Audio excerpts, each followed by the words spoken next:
It's the most counterproductive, barbaric, and inefficient to fight on a battlefield. You know that war is continuation of state policy, right? So if you want successfully to implement your state policy, and you start fighting, this is the most idiotic way to do it. The highest art of warfare is not to fight at all, but to subvert anything of value in the country of your enemy, until such time that the perception of reality of your enemy is screwed up to such an extent that he does not perceive you as an enemy, and that your system, your civilization, and your ambitions look to your enemy as an alternative, if not desirable, then at least feasible. Better red than dead. That's the ultimate purpose, the final stage of subversion, after which you can simply take your enemy without a single shot being fired, if the subversion is successful. This is basically what subversion is. What subversion is, basically, it consists of 4 periods, time-wise. If we start from here and go this way, time, right? This is the beginning point. The first stage of subversion is the process which is called, basically, demoralization.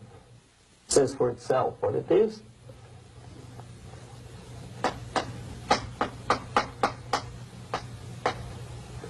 It takes from, say, 15 to 20 years to demoralize a society. Why 15 or 20 years?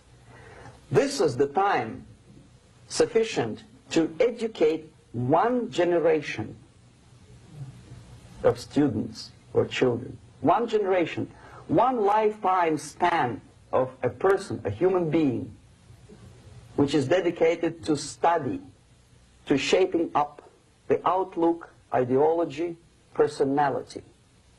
No more, no less. Usually it takes from 15 to 20 years.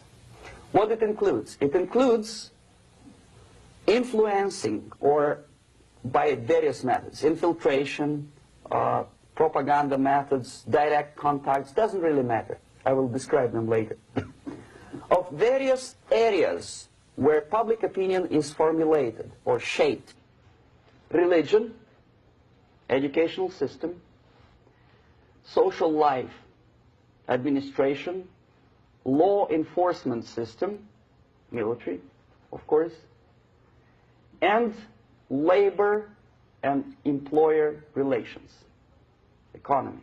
Okay? 5 areas. I will not write them down because we will not have enough space. Sometimes when I describe all the methods, students ask me the question, are you sure this is the result of the Soviet influence? Not necessarily. You see, the tactic of subversion, about which I'm talking, is similar to the martial art, the Japanese martial art.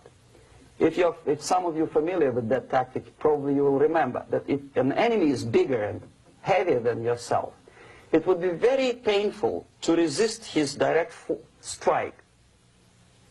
If a heavier person wants to strike me in the face, it would be very naive and counterproductive to stop his blow. The Chinese and Japanese judo art tells us what to do. First to avoid the strike, then to grab the fist and continue his movement in the direction where it was before, right? Until the enemy crashes in the wall.